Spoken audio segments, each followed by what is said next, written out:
পুনৰ হুকহুকাই কান্দি উঠিল বিধায়ক ফণীভূষণ চৌধুৰী। আজি অসম গণ পৰিষদৰ কাৰ্যালয়ত কেমেৰাৰ সন্মুখতে হুকহুকাই কান্দি উঠিল বিধায়কগৰাকী। আৰু প্ৰাৰ্থিত্ব দিয়াৰ পাছতেই কান্দা দেখিবলৈ পোৱা গ'ল ফণীভূষণে। প্ৰথমে আমি সেই দৃশ্যাংশ আপোনালোকক দেখুৱাই ল'ব বিচাৰিছোঁ।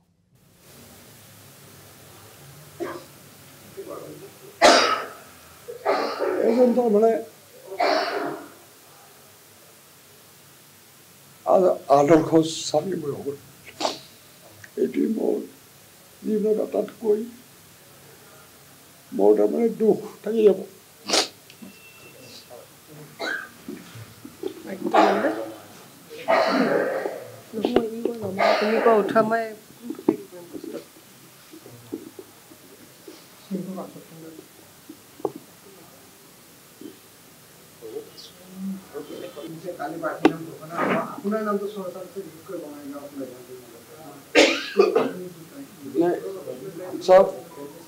এতিয়ালৈকে মোক জনোৱা নাই এক নম্বৰ কথা।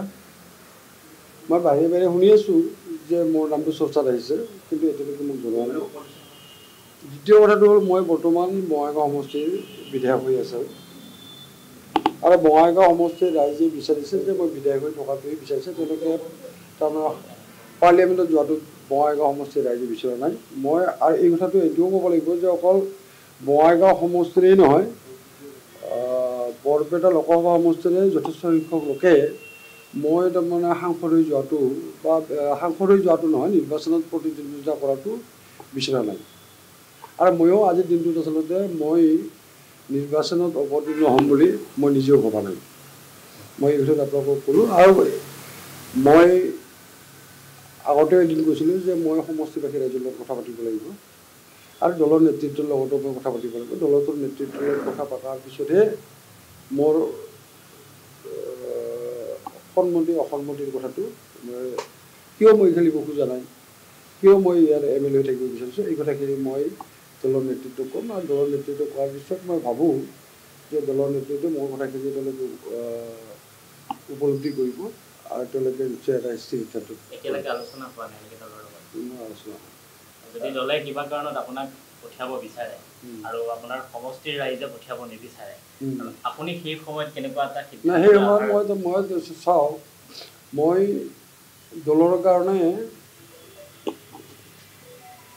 মই ইমান দিনে মই ভাবোঁ যে নিজকে মই দলৰ কাৰণে মই উৎসৰ্গা কৰিছোঁ, কিন্তু শেষ মুহূৰ্তত দলে অন্ততঃ মই নিবিচৰা কথা এটাত দলে নিশ্চয় তাৰমানে মোক বাধ্য নকৰাব। এই কথা এইটো মোৰ বিশ্বাস এটা আছে, সেইটো কৰিলে মই আশাবাদী। নাই নাই, মই বিকল্প নাই, দলৰ নেতৃত্ব আছে, দলৰ নেতৃত্বই তেওঁলোকে বিকল্পটো ঠিক কৰিব। মোৰ কথাটো সেইটো নাই। মই এই কথাটো মই কৈছোঁ যে দলৰ নেতৃত্বই যাকেই প্ৰাৰ্থিত্ব নিদিয়ক কিয়, মই নিজে এগৰাকী প্ৰাৰ্থী হিচাপে ভাবি লৈ অনুভৱ কৰি মই তাৰমানে সম্পূৰ্ণ তাৰমানে নিৰ্বাচনটোত মই তাৰমানে অংশগ্ৰহণ কৰিম। আৰু মই ইতিমধ্যে মই ইয়াতে আমাৰ দলৰ কৰ্মী আছে, মই কৈছিলোঁ আগতে, মই সভাতো কৈছিলোঁ যে যিদিনাই প্ৰাৰ্থিত্ব ঘোষণা হ'ব, প্ৰাৰ্থিত্ব ঘোষণা হোৱাৰ দিনাই মই কালি জোপোলা বান্ধি বঙাইগাঁৱৰ পৰা ওলাই মই বৰপেটা সমষ্টিৰ বাগিকেইটা, বৰপেটা লোকসভা সমষ্টিৰ বাগিকেইটা সমষ্টিত ওলাই যাম। আৰু যিদিনা নিৰ্বাচন হ'ব, নিৰ্বাচন ভোট যিদিনা হ'ব অনুষ্ঠিত হ'ব, সেই ভোটৰ দিনত মই অকল ভোট দিবৰ কাৰণেহে মই বঙাইগাঁও সমষ্টিত যাম। গতিকে তাৰমানে নিৰ্বাচন ঘোষণা কৰাৰ দিনাৰ পৰা বা প্ৰাৰ্থিত্ব ঘোষণা কৰাৰ দিনাৰ পৰাই মই বঙাইগাঁৱত নাথাকোঁ।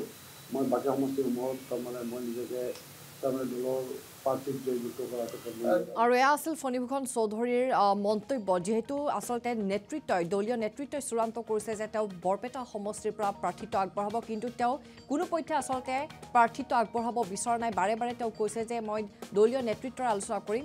সমষ্টিবাসীয়েও বিচাৰিছে তেওঁ বঙাইগাঁও সমষ্টিৰে বিধায়ক হৈ থাকক, কিন্তু অসম গণ পৰিষদক যিহেতু সেই বৰপেটা সমষ্টি এৰি দিয়া হৈছে, আৰু বিজেপিয়ে বিচাৰিছে যে বৰপেটা সমষ্টিৰ পৰা এগৰাকী শক্তিশালী নেতাই প্ৰাৰ্থিত্ব আগবঢ়াওক, আৰু তাৰ পিছতেই নাম চৰ্চা সন্মুখলৈ আহিছিল ফণীভূষণ চৌধুৰী আৰু ফণীভূষণ চৌধুৰীৰ নাম সন্মুখলৈ অহাৰ পাছতে দেখিবলৈ পোৱা গৈছিল তেওঁৰ বাসগৃহৰ সন্মুখত সমষ্টিবাসীয়ে প্ৰতিবাদ সাব্যস্ত কৰিছিল তেওঁলোকে বাৰে বাৰে জনাইছিল যে আমি সাংসদ হিচাপে ফণীভূষণ চৌধুৰীক বিচৰা নাই আমাৰ বঙাইগাঁও সমষ্টিৰ বিধায়ক হিচাপে তেওঁক আমি বিচাৰিছোঁ কিয়নো বঙাইগাঁও সমষ্টিৰ বাবে তেওঁ যথেষ্টখিনি কাম কৰিছে আৰু আৰম্ভণিৰ পৰা যেহেতু তেওঁ বঙাইগাঁও সমষ্টিৰেই তেওঁ বিধায়ক হৈ আছে গতিকে এতিয়াও আচলতে বিধায়ক হিচাপে বিচাৰিছে আৰু বৰপেটা সমষ্টিৰ পৰা তেওঁক প্ৰাৰ্থিত্ব আগবঢ়োৱাৰ এতিয়া আচলতে চূড়ান্ত হৈ পৰিছে তাৰ পাছতে এইদৰে কেমেৰাৰ সন্মুখত হুহুকাই কান্দি উঠিছে ফণীভূষণ চৌধুৰী